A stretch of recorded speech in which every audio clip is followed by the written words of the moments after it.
Yesterday evening, President Donald Trump unplugged the global trade network, on top of upending transatlantic defence and generally upsetting assumptions about everything. The generally resilient northern real estate sector may hope to escape, but is it now too wired into global trends to get away without damage? I'm David Tame, Analysis Editor at Place North. In today's Place podcast, we'll explore how the MAGA forces bearing down on northern real estate are going to play out, ask whether Peel are the alligators of the property business, and check the rising tide of Brendan Flood. By now, you know the worst about President Trump's tariff plan. Last night's theatrical live TV announcement had been well trailed.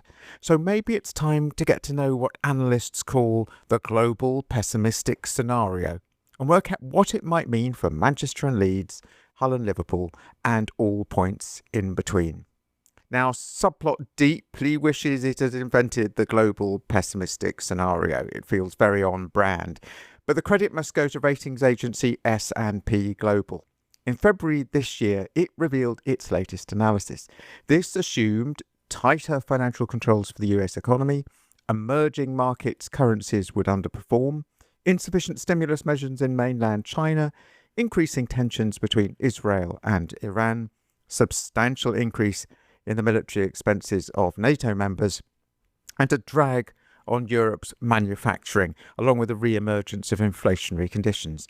The China point is not yet quite proved, but other than that, S&P were on the money, which, remember, is precisely its job. S&P went on to point out that comparing the pessimistic scenario to the baseline left the United Kingdom, along with Sweden and South Korea, looking the most ropey. If borne out by events, they suggested it would nearly double inflation, and there'd be a much higher employment rate, leading to lower household utility consumption and trouble for anyone who depends on it, particularly the energy sector. You can read inflationary spiral in their subtext. Moody's has narrowed the focus down for us a little to the real estate sector and says things are better than they were a few years ago, but not wildly so. A hypothetical loan originated at the end of 2021, which was more or less the market's peak, at a 75% market loan-to-value ratio, would have an 82% loan-to-value ratio by the end of 2025, which is better if you're hoping to refinance it than it was in 2023, but that's still not quite where it ought to be. It means a haircut compared to 2021 prices. The impact is likely to be felt first on property finance. Eased underwriting standards go into reverse, a high leverage turns into lower leverage, and so on. Also bear in mind UK real estate in general, and Northwest real estate in particular, is more heavily dependent on overseas money than it was, because the Americans have a bigger share of a smaller pot. To explain, last week we learned that US investors spent $13.6 billion in the UK's commercial property market in 2024, twice as much as in 2023, and a third of all the investment in UK real estate. We have the British Property Federation and CoStar Group to thank for this data, which shows US private equity buyers especially active, with the Northwest build-to-rent and student housing sectors their top targets. A stronger dollar might suck in even more.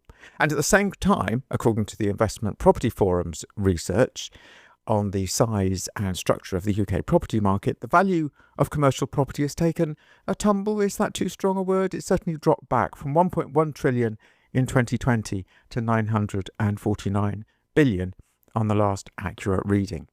Thus, Americans have a bigger share of a smaller pot. Money is still finding its way into northern real estate. The last few days have seen Barclays, HSBC UK, Lloyds, NatWest and Santander UK add another 100 million to Bruntwood's Cytax financing package, taking the group's total facilities to 580 million. The Oxford Road corridor and the £1.7 billion sister innovation district at Whitworth Street will both benefit. At the other end of the scale, Melior Group has secured a £3.6 million bridging loan from Recognise Bank to kickstart the 365 apartment scheme they are behind in Liverpool's Fabric District. The developer is rethinking and thus rescuing a scheme that landed in trouble when its developers collapsed in 2021.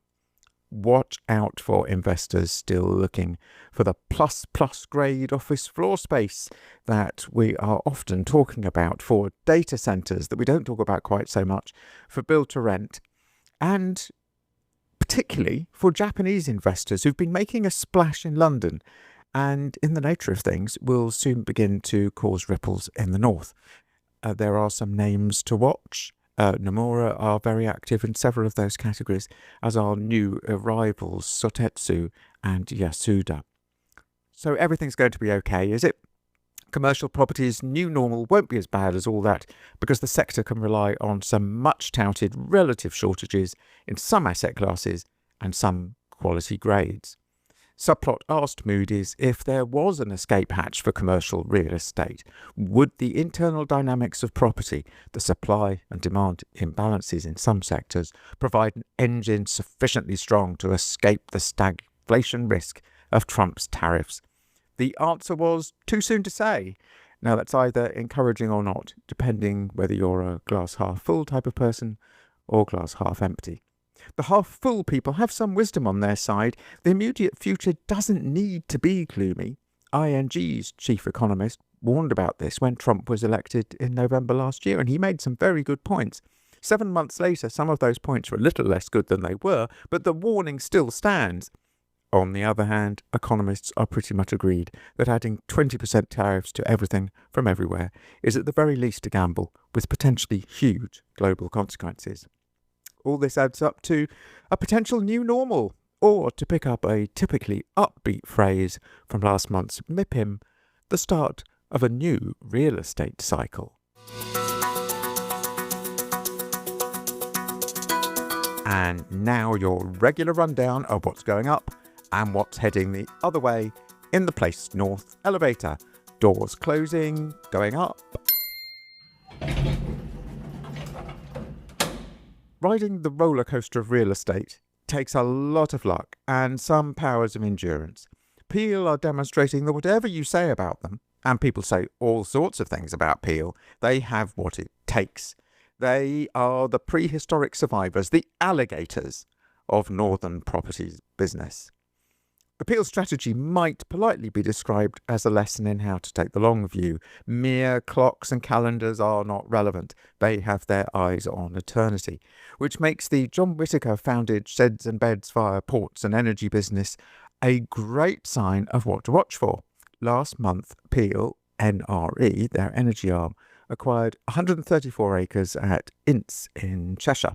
This will help expand the Protos facility next door, quite a power station, and follows the purchase last year of also nearby Fiddler's Ferry power station.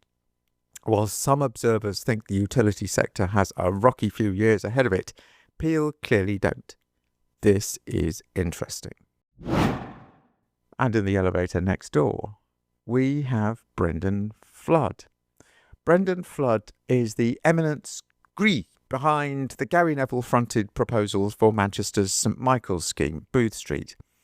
He's now bought into properties adjoining the St Michael's scheme at 29 and 31 and 33 to 35 Peter Street as part of a joint venture with BWS Developments.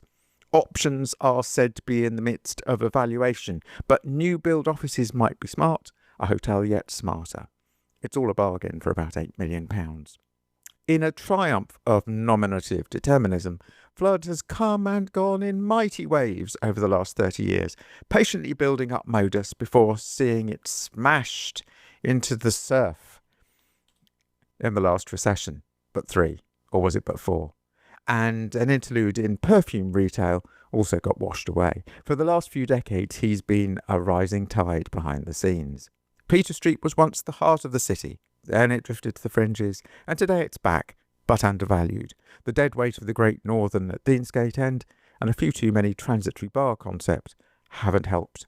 Flood has an eye for this kind of thing. For all his vintage years, you can bet he has a great future ahead of him.